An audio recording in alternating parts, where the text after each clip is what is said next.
बराबर ही शायद है कोई कर पाए। बूढ़ी सी मैया हो जाए 80 साल की और बहू भोजन न बनाए और मैया को पता चल जाए कि हमारा बेटा भूखा है और माँ को तेज बुखार हो तो रसोई में खुद जाएगी और 80 साल की मैया भले ही हाथ पैर न चले लेकिन खाना जरूर बना के लाला को देगी। और लाला कहीं धोखे से पूछ ले मैया बुखार है तो बोलेगी नहीं लाला बुखार नहीं है, वो क्या है ना वो रसोई से आई हूं तो शरीर तप रहा है। एक उदाहरण देती हूँ माताओं, बड़े ध्यान से सुनना। माँ हम किसे कहते हैं? एक मैया थी, उसके 10 साल से कोई बेटा पैदा नहीं हुआ, मतलब कोई संतान ही नहीं हुई। 10 साल बाद एक बेटा हुआ हॉस्पिटल में, तो डॉक्टरों ने देखा कि लाला तो हो गया लेकिन उसके एक आंख नहीं है। तो डॉक्टरों ने माँ से कहा कि लाला के एक आंख नहीं है तो क्या करें? मैया बोली एक आंख ही तो नहीं है लेकिन है तो मेरे चांद का टुकड़ा। आंख नहीं है तो कोई बात नहीं, है तो मेरा लाला ही। डॉक्टर बोले एक बात बोलूं? बोले हाँ। बोले जब ये 5 वर्ष का हो जाएगा तो आप दोनों में से कोई इसे अगर एक आंख दे दे तो ये ठीक हो जाएगा। बाप ने साफ मना कर दिया, बोले मैं तो बाहर रहता हूँ, काम करता हूँ, लेकिन अगर ये दे दे तो ठीक है। मैया बोली आप एक आंख की बात करते हो, मेरा बेटा अगर दोनों आंखें नहीं होती तो ये माँ दोनों आंखें निकाल के दे देती। बच्चे को आंख दी मैया ने। महाराज बच्चे के पैदा होने के 1 साल बाद बाप एक्सीडेंट में मारा गया। इतनी गरीब थी, लाला को पालने लगी, सुबह और शाम झाड़ू पोंछा करती घरों में और बच्चा बड़ा होने लगा। धीरे धीरे बड़ा हुआ। जब स्कूल जाने लायक हो गया तो मैया ने एडमिशन कराया, 5th क्लास तक पढ़ाया। धीरे धीरे क्लास बढ़े तो हाई स्कूल में जब आया, एक दिन मैया बच्चे को जब छोड़ने गई तो लोग कहने लगे, जो उसके साथ वाले थे, बोले क्यों रे एक बात बता, जो काली सी है ये तेरी माँ है? बच्चा बोलता हाँ। बोले रे काली होगी तो ठीक भी है, ये तो कानी भी है, ये तो कानी भी है, इसके एक आंख भी नहीं है। तुझे शर्म नहीं आती? तू तो अच्छा खासा आता है पहन के कपड़े और तेरी माँ काम वाली बाई लगती है। कल से बोल देना तेरी मैया को मैं देख लूं तो मेरा पूरा दिन खराब जाता है, माँ से मना कर देना। बच्चा घर पे आया, बोला मैया कुछ बोलना है। हाँ बोल लाला। कल से मुझे तू नहीं छोड़ने जाएगी। क्यों? तू मेरा अकेला बेटा है, मैं मर जाऊंगी अगर तुझे मैं छोड़ने नहीं जाऊंगी, मुझे चिंता रहेगी। बच्चा बोलता मैं बड़ा हो गया मैया, मेरे दोस्त मुझे मजाक बनाते हैं कि तेरी माँ काली और कुरूप है। ठीक है आराम से जाना, आराम से आना, मैं नहीं जाऊंगी। महाराज इंटर पास किया, 1st क्लास आया। पहले 4 घरों में झाड़ू पोंछा करती, अब दिन रात मेहनत करती। महाराज कम से कम 30-40 हजार रुपए बच्चे को हर महीने भेजती। धीरे धीरे काम पूर्ण हुआ, पढ़ाई पूर्ण हुई। उसके बाद बाहर पढ़ रहा था, 4 साल बाद फोन आया लाला का। वैसे तो बात करता था कभी कभी, तो 4 साल बाद फोन आया, मैया तेरी कृपा से तेरी मेहनत रंग लाई है, आज तेरा बेटा डीएम बन गया। जब ये माँ ने सुना कि मेरा बेटा अधिकारी बना, पूरे गांव में लड्डू बंटवा रही, नाच रही, गा रही, बोल रही अरे मेरा लाला बहुत बड़ा अधिकारी है, मेरी पूरी जिंदगी बीत गई, अब मेरे सुख के दिन आए हैं, अब तो मैं बैठे बैठे खाऊंगी, हमारे लाला के आगे पीछे नौकर होंगे, अब तो मैं हुक्म जमाऊंगी। महाराज लगा माँ को कि बेटा डीएम बन गया, घर आएगा, लेकिन एक फोन के बाद 1 साल बाद फोन फिर आया, माँ तू ठीक है? हाँ लाला मैं ठीक हूँ। फिर फोन रख दिया। फिर 1 साल बाद फोन आया, मैया माफ करना मैं तुझे नहीं बुला पाया, एक बढ़िया सी लड़की मिल गई थी तो मैंने यही पढ़ी लिखी लड़की से शादी कर ली है। मैया बोलती लाला शादी कर ली, मुझे नहीं बुलाया। हाँ मैया तू इतनी दूर है कैसे आ पाती, तो मैं तुझे नहीं बुला पाया, माफ कर देना। ठीक है लाला कोई बात नहीं, बहू के साथ अच्छे से रहना। तसल्ली कर ली, मामा होती है।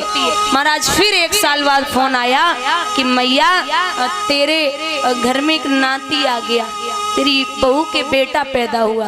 अच्छा एक बात बोलूं, बहू के लिए बर्दाश्त कर लेगी मां, लेकिन अगर नाती का मुंह न देख पाए दादी तो फिर उसे बर्दाश्त नहीं होता। आप पूरे फिर गांव में मिठाइयां बांट रही, अरे मेरे यहाँ नाती हुआ है, मेरा बेटा विदेश है, अधिकारी है, मैं जाऊंगी अपने बेटे के पास। लेकिन चिट्ठी आती थी हर 1 साल बाद चिट्ठी, तो पता उसमें लिखा था।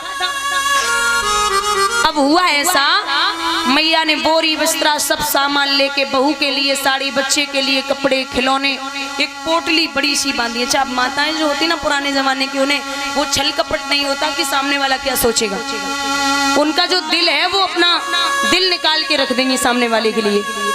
तो पोटली लेके उसी पते पे उतरी। अच्छा साहब के बंगले के बाहर जो चपरासी था वो खड़ा था, गाड़ी से उतरी, रिक्शे से उतरी तो चपरासी से बोली ये पता देखना ये यहीं का है लाला, मेरा बेटा डीएम हो गया, उससे मिलना है। अब शकल सूरत तो वैसे तो काली थी और एक आंख भी नहीं थी और कपड़े भी अजीब से पहन रखे थे। चपरासी बोला दिमाग ठीक है, अरे तुम्हारे जैसे मांगने वाले बहुत आते, ये लो 10 रुपए और निकल लो। मैया बोली मैं भिखारी नहीं हूँ, मेरा बेटा डीएम है, अरे मिलवा दे। अच्छा भरोसा ही नहीं है, बोले ये ले राइटिंग देख ले, मतलब ये जो लिखा है ना, मेरे बेटे ने ही चिट्ठी भेजी थी मेरे लिए। चपरासी की आंख खुली, बोले हाँ तो साहब का ही लिखा हुआ है। बोले तो एक काम करो, अगर साहब से मिलना है तो ये पोटली, ये कपड़े, ये खिलौने यहीं रख दो और जाकर के आप ऊपर साहब होंगे रूम में, आप मिल के आ जाओ। बूढ़ी मैया पहुंची। अच्छा बूढ़ी मैया और तो सब छोड़ो ना, बहू को देखा ना, बेटे को पालने में नाती झूल रहा था, तो झपट के उठाओ छाती से लगाए लियो, 2-4 चुम्बन जड़े सो रसोई में बहू काम कर रही, बाय पता ही ना पहली बार सास देखी है, सो चिल्लाए की बोली अरे महाराज साहब बाहर निकलो, ये काम जो लड़के चुराने वाली होती ना वो आ गई है, बच्चे को चुरा ले जा रही है, वो तो अच्छे टाइम पे मैंने देख लिया, साहब इसे घर से निकालो। साहब बाहर निकल के आए, झपट के लाला को हाथ पकड़ो, बोले पहचाना लाला, अरे 5-6 साल हो गए तेरा चेहरा ही नहीं देखा था, आज तो मरी जा रही थी तो आ गई। साहब बोले कौन हो? पत्नी बोली ये तुम्हारी माँ है, इतनी काली कुरूप सी, ये माँ है, ये नौकरानी लगती है। ताली बजा के हंसी, बोली माँ ही तुम्हारी। साहब को बेइज्जती महसूस हुई, पढ़ी लिखी लड़की है, बड़े घर की है, इसको बोल दिया कि मेरी माँ तो बेइज्जती हो जाएगी। बोले नहीं नहीं माँ नहीं है, ऐसे 150 रुपए तो निकाल दो।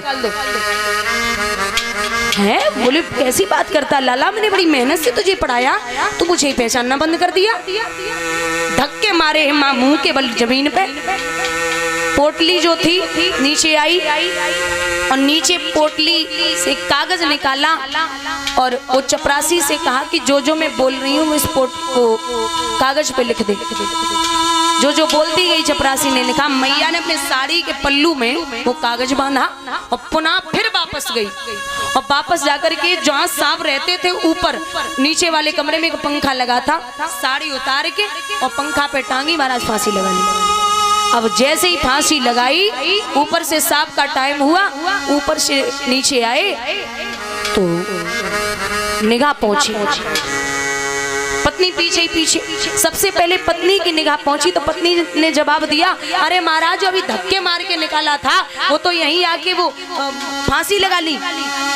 साहब ने जो देखा महाराज खुद का होश ही नहीं है, मुंह के बल जमीन पे आ गए, माँ को फांसी से नीचे उतारा, बार बार माथे पे चुम्बन कर रहे, मैया अरे मैंने तो तुझे पहचानना ही बंद कर दिया, हमें माफ कर देना, मैं समझ नहीं पाया, माँ एक काम कर मुझे माफ कर दे, मैं तेरा ही बेटा हूँ। और जो कागज था ना उसमें मैया ने जब पढ़ा वो जो निकाला तो साहब ने पढ़ा, उसमें लिखा था कि बेटा तू जिसे कानी बोल रहा है ना और जिसकी एक आंख नहीं है, वो मेरी गलती नहीं है। जब तू पैदा हुआ था ना तो तेरे एक आंख ही नहीं थी, तो डॉक्टर ने बोला तो मैंने एक आंख निकाल के तुझे दे दी, तो मेरी आंख तेरे पास है, सही सलामत रहना और बहू के साथ हमेशा खुश रहना। साहब बार बार जमीन में सर को पटक रहे, महाराज अब कहाँ जाऊंगा, आज तो मेरी माँ पूरा जीवन हो गया 50 साल की होने वाली, मेरी मैया ने मेरी बड़ी सेवा की, खूब पढ़ाया खूब लिखाया, आज मैं इस लायक बन गया तो मैया को पहचानना ही बंद कर दिया। आप जीवन पर्यंत तक याद रखना दादा,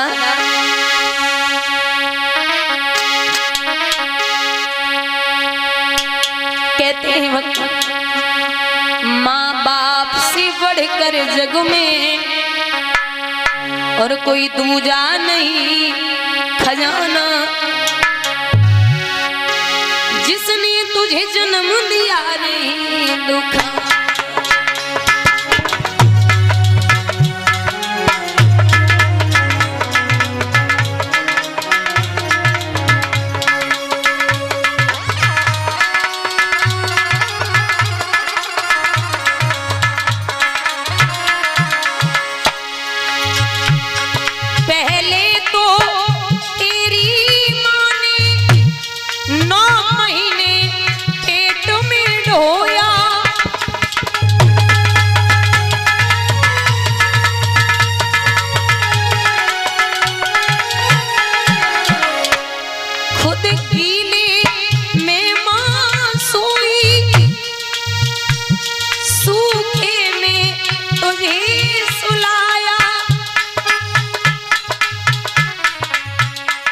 बड़ा कर्ज है तुझ पे माँ का, तू अपना कर्ज चुकाना। माँ बाप से बढ़कर जग में कोई दूजा नहीं खजाना।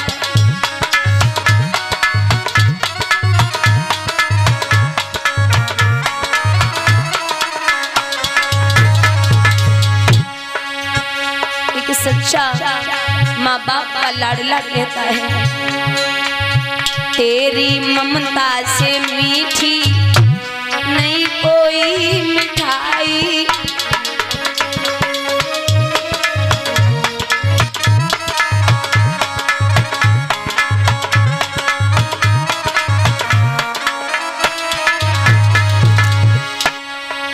बर्फी इमरती जलेबी खाई रबड़ी मलाई,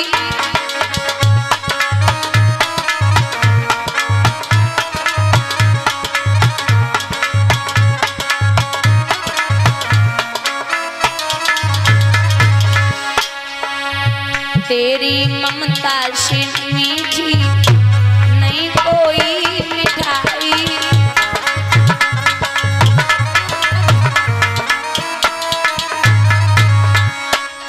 यहाँ बुढ़ापो बेरी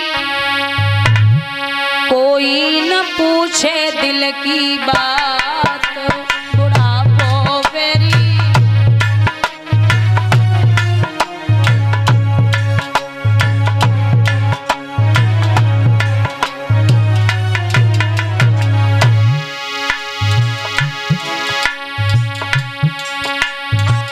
अंदर से जब बेटा आयो सुन मैया मेरी बात,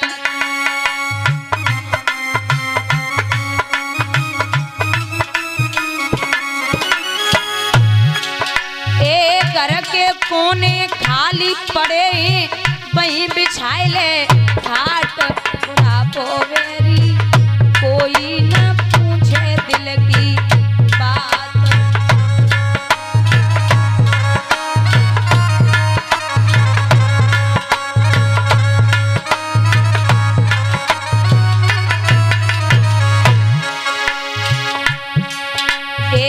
अंदर से जगी बहुवरी आई सुन सासू मेरी बात,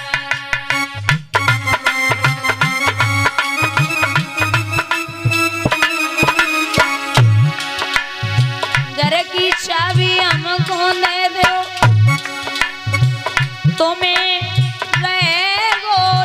ध्यान बुढ़ापो मेरी कोई न पूछे दिल की बात।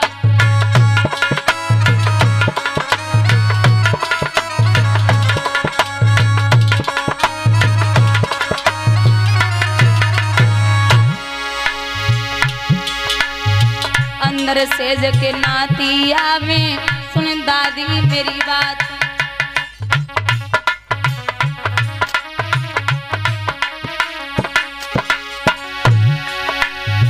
सारे दिन तुम चिल्लावो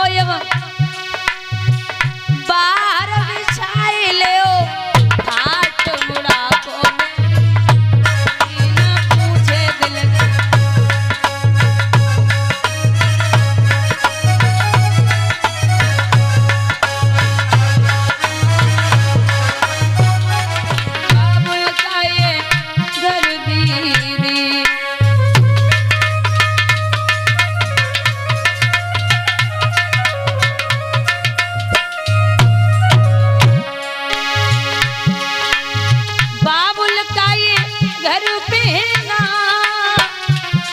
कुछ दिन का ठिकाना है बन के दुल्हन एक दिन बन के दुल्हन एक दिन तुझे पिया घर जाना है।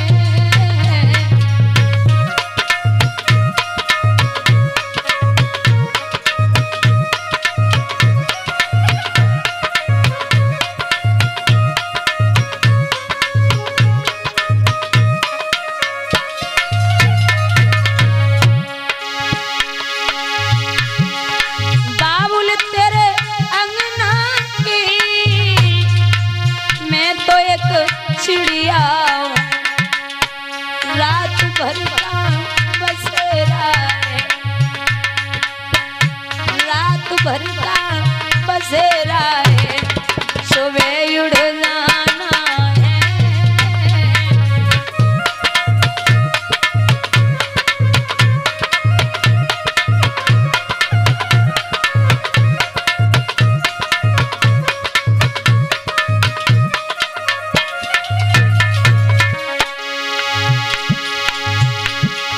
भैया पे क्या पीती रही बहना तू ये क्या जाने कलेजे के टुकड़े को कलेजे के टुकड़े को रो रो के भुलाना है।